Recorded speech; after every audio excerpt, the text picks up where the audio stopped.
ըստ դուք չեք ստացել այդ որոշումը վճռավի դատարանի եւ ներողություն եմ խնդրում 1000 ներողություն կներեք այ ոչ միայն չենք ստացել մենք բաց թողում արեցինք անգամ իմ գործընկերը երբ որ վերը հանե այդ որոշումները վճռաբեկ դատանի կայքում չի տեղադրվել Դուք էլ չեք կարող տեսնել Դուք էլ չեք կարող Այսինքն Հայաստանի Հանրապետությունում վճռաբեկ դատարանի այդ որոշումը հասանելի է բացառապես քննիչի համար Հիմա դա հաշվի Կարող է իրանք 53 հոգի են դրա համար, բայց չեմ կարող պնդել, այլ վարկած դեռ չունեն Հիմա դա Դե ի սկզբանե 53 են, բայց այն մենակ իրանց համար կարելի է վճռաբեկ դատարանի որոշումը հասու դարձնել Դա հաշվի առնելով որ դուք չունեք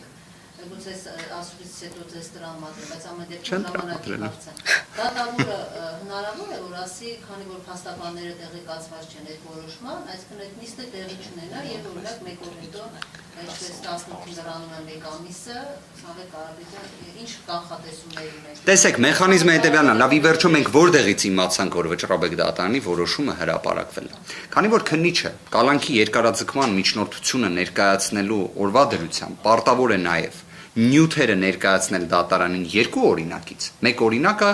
հանդիսանում է պաշտպանության կողմի համար նախատեսված։ Մենք այդ նյութերը ծանոթանալու շրջանակներում Պատկերացնում եք, այսինքն օրինակ նայում ենք նյութերը, այս պայդրությամբ արդեն 20 հատոր է, շուրջ 20 անունը դրենք։ Նայում ենք հերթական անհասկանալի թղթեր,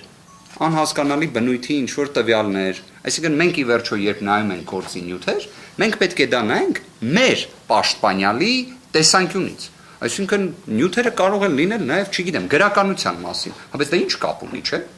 Մա համապատասխան այ համանման իրավիճակ։ Այդ նյութերը նայելուց մենք է հասնում ենք վերջին հատորին, մեկ էլ տենանք վայ վճռաբեկ դատարանի որոշում։ Հասկանում եք, սա է եղել։ Այսինքն լավ որտեղից մենք երեք իմացանք, որ վճռաբեկ դատարանի որոշում կա։ Որովհետև մեզ հակակոռուպցիոն դատարանի դատավոր Սարգիս Դադոյանի կազմից զանգ արեցին, ասեցին բարև ձեզ։ Միջնորդությունը մակագրվել է կոնկրետ դատավորին։ Կարող եք գալ գործի նյութերը ստանալ։ Պարոն Վարդանյանը մեր գործընկերը անհապաղ գնաց ստանալու։ Ու այդ ինչը նկարագրեցի հենց տենց եղել է։ Այսինքն մենք նյութերին ծանոթանալու շրջանակներում մենք հավասար կողմեր ենք, ճիշտ հասկացեք։ Այսինքն վճռաբեկ դատարանը իրականում չի կարող մի կողմի դատարան լինել։ Ինքը դրա համար կոչվում է դատարան։ Դատարանը երբեք ինչ-որ կողմինը չի։ Օրինակ քաղաքացիական գործերով ոչ հայցորինն է, ոչ պատասխանողին է, ոչ երրորդ անձին է։ Քրեական գործերով ոչ մեղադրանքի կողմինն է, ոչ էլ պաշտպանության կողմին է։ Իդեպ կարծնեք լավ բաումն է, հանրությանը։ Բայց մենք այս դեպքում հասկանում ենք, որ այս տրիվիալ ճշմարտությունների մեծ խեղում կա։ Ես անկեղծ եմ ձեզ ասում, հիմա բացահայտենք այս հանգամանքներ, թող մեր քննիչը այս ժամանակահատվածը օգտագործի, թող տվյալներ մտածեն դրա շուրջ։ Մենք ուղիղ հարցնելու ենք որտեղից է վճռաբեկ դատարանի որոշումը։ Որտեղից։ Եթե մեզ վճռաբեկ դատարանը ամսի 14-ին միայն ասում է, որ իմացեք, հրապարակվելու է նոյեմբերի 13-ին եւ ոնց գրել են ողջամիտ ժամկետում, նայեք, օրել չեն ասում։ Ողջամիտ ժամկետում մասնակիցներին կուղարկվի նշված որոշումը եւ կհրապարակվի կայքում։ Այդ ողջամիտ ժամկետը մեր դեպքում ինչքան է եւ քննիչի դեպքում ինչքան է։ Այնքան հետաքրքիր է։ Լավ իսկապես տրամաբանություն պետք է ունենա ցանկացած գործողություն։ Անկեղծ եմ ասում, նույնիսկ ապօրինությունները պետք է տրամաբանություն ունենան։ Եթե տրամաբանություն չեն ունենում,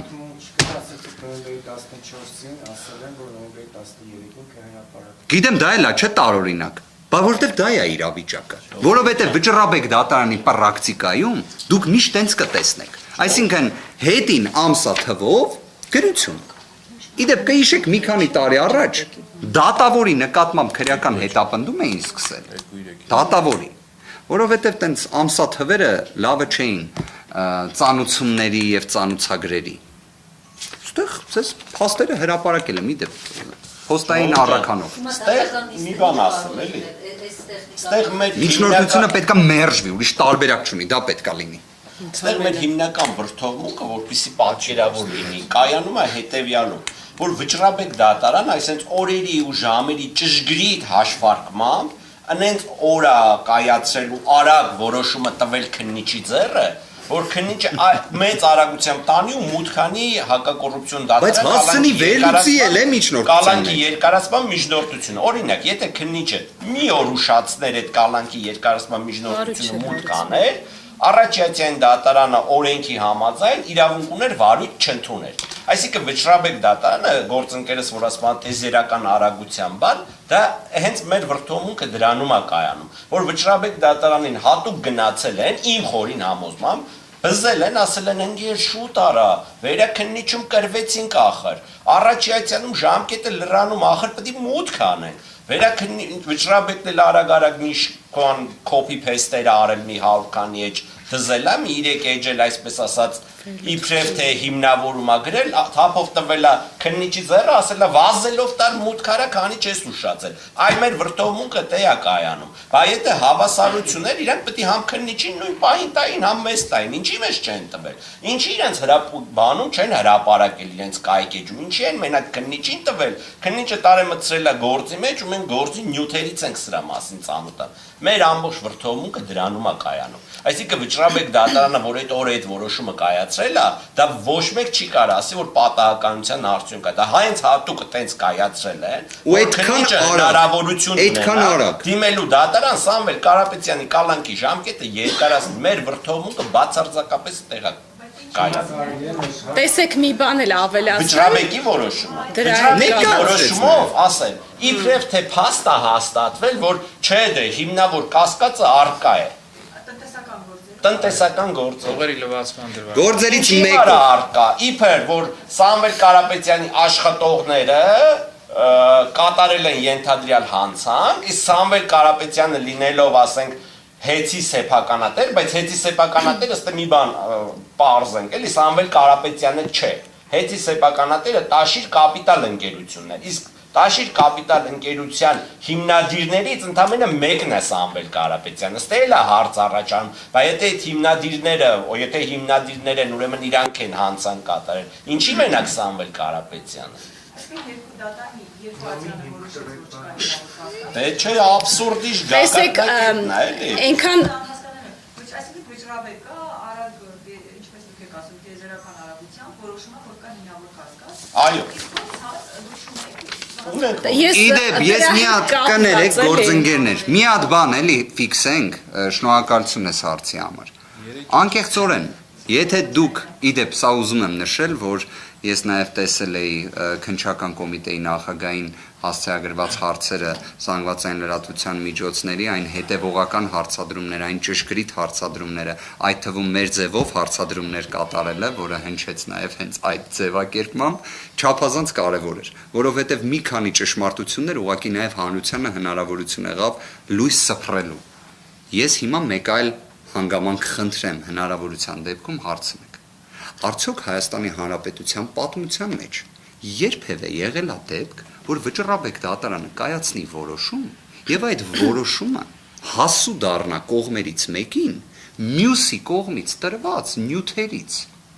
Սա անկեղծ եմ ասում, կարող է թվա դատավարական տեխնիկական բան եմ ասում, բայց սա նույնիսկ վիրավորական է իրավունքի նկատմամբ։ Այդ վճռաբեկ դատարանի որոշումը քննչականին չի։ Իդեպ քննչականն էլ չի հասցեատեր է, դատախազությունն է։ Իդեպ այն որը ասում էինք, չէ, տենց քննիչի ձեռքին է հայտնվե, հա? Սկզբից դատախազության ձեռքին պետք է հայտնվի։ Դատախազության ձեռքից քննիչի մոտ հայտնվի, հետո քննիչը դա հասցնի վերլուծի, միջնորդության մեջ ցիտատներ գրի դրա վերաբերյալ, որից հետո մուտքագրի։ Ու այն պարագայում գործընկերներ, ես առնվազն թվով 5-6 վերջին ժամանակահատվածի, ավելի վաղ ժամանակահատված չեմ էլ գնում։ Ներկայացրեցի վճռաբեկ դատարանի նույն հակակոռուպցիոն պալատի որոշումներ, որոնցից ոչ մեկը 20 օրում չի ընդունվել։ Հիմա իդեպ հարց է չէ առաջանում։ Այդ բոլորը որ թվարկեցի, գլխավոր դատախազի կամ գլխավոր դատախազի տեղակալի բողոքներին էին վերաբերում։ Բոլորը։ Ինչպես? Այո, 19 օրվա։ Ուղղակի այստեղ մի բան էլ ֆիքսեն գործընկերներ։ Կարող է ինքը մի քիչ խճճացնող է դառնում, բայց պատկերացրեք իրավիճակը։ Օգոստոսի 11-ին քննիչը միջնորդություն էր ներկայացրել, այն հենց տնտեսական բնույթի ենթադրյալ հանցանքի հետ կապված, կցելով պայմանական 10 թերթ։ հա։ Օգոստոսի 15-ին դատարանը գտավ, որ այդ 10 թերթը, որտեղ ոչ միտեղ Սամվել Կարապետյան նույնիսկ անուն ազգանունը նշված չի, հիմնավոր կասկածի շեմը չի հաղթահարում։ Վերաքննիչ դատարանը սեպտեմբերի 8-ին գտավ, որ ճիշտ է արել առաջին ատյանի դատարանը։ Հոկտեմբերի 11-ին 53 քննիչներից բաղկացած քննչական խումբը ներկայացրեց կրկին միջնորդություն կալանքը երկարաձգելու վերաբերյալ, ներառելով նորից այդ տնտեսական բնույթի ենթադրյալ մեղադրանքը, ուղղակի ոչ թե 10 թերթ գցելով, այլ արդեն 15, պնդելով, որ դատարան նայր նորից այդ 10 թերթը եւ իմ նոր ձեռք բերած 5 թերթը։ Դատարանը հոկտեմբերի 16-ին քննության առնելով այդ թե 10 թերթը, թե նոր 5-6 թերթը, գտավ, որ նորից ենք ասում, հիմնավոր կասկած չկա։ Այդ որոշման վերաբերյալ բողոք ներկայացնում ենք թե մենք, թե դատախազությունը։ Հոկտեմբերի 16-ին։ Այդ ընթացքում պարզվում է, որ դեռ են օգոստոսի 15-ի 10 թերթի վերաբերյալ Վճռաբեկ դատարանը հոկտեմբերի 24-ին վարույթ է ընդունել։ Այդ ժամանակահատվածում վերաքննիչ քրեական դատարանը հոկտեմբերի 16-ի դատական ակտի վերաբերյալ, սա այն 10 թերթ գումարած 5-6-ն է։ Որոշում է ընդունում, որ ասում է ակնհայտ է, որ այս 16 թերթում չի կարա լինի հիմնավոր կասկած։ Չի կարա լինի։ Պատկերացրեք, այսինքն նորացված դատական ակտ է լինում, նորացված ըստ քննիչի ներկայացրած միջնորդության։ Վճռաբեկ դատարանը նույն նոյեմբերի 13-ին, այն հայելային նույն օրը, ինչ վերաքննիչ դատարանը որոշում է կայացնում, իր որոշման անդրադառնում է օգոստոսի 15-ի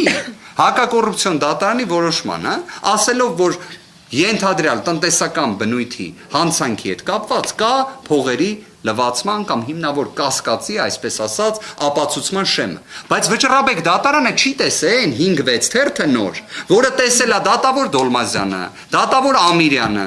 Պատկերացրեցիք։ Հիմա ինչ իմանանք Վճռաբեկ դատարանի այս որոշումը։ Ընդհանրապես ինչին է վերաբերում։ Ընդհանրապես ինչ իրավական ուժ ունի։ Իդեպ մենք գիտենք, իրավական ուժ չունի։ Իդեպ նաև մի բան էլ ասեմ, Վճռաբեկ դատարանի այս որոշումը, իհարկե, Վճռաբեկ դատարանի այս որոշումը իրականում սահմանադրությամբ գրված երկու լիազորություններից ոչ մեկից չի բխում։ Գործընկերներս դա նշեցին, չէ՞։ Հիմա բայց մի հատ էլ շարունակություն է, էլի հասկանանք։ Լավ, իսկապես Հայաստանի Հանրապետությունում Վճռաբեկ դատարանը ուզում է, որ ցանկացած բիզնեսի սեփականատեր իր աշխատողների որևէ զուգահեռ կատարվող գործողության համար լինի պատասխանատու քրեաիրավական իմաստով, դուք պատկերացնեք մի հատ օրինակ, օտար երկրա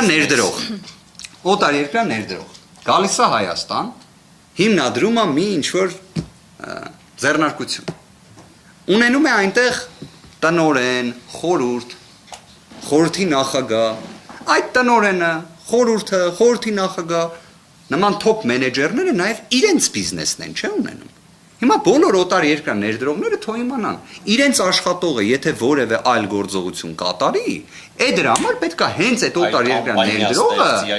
իհարկե այլ կամ, այսինքն լրիվ այլ գործողության տիրույթում այդ օտար երկրա ներդրողը պետք է պատասխանատվություն կրի, քրեաիրավական, որտեղ Վճռաբեկ դատարանը իրավական ողջամտությունից դուրս իրավիճակը ասում է, որ բայց ճիշտ է, հիմնավոր կասկած գոնե դրեք։ Իհարկե այնտեղ ստորակետ է դնում, որ հետո որոշակի ժամանակ ասի այդ ստորակետը ուշադիր նայեք, որ սա հələ եղածը նվազագույն շեմն է, սա ոչ մի առնչություն չունի մեղավորության հետ եւ այլ, բայց երևույթային։ Սա է։ Գործի համատեքստին անդրադառնալով 168 ժամ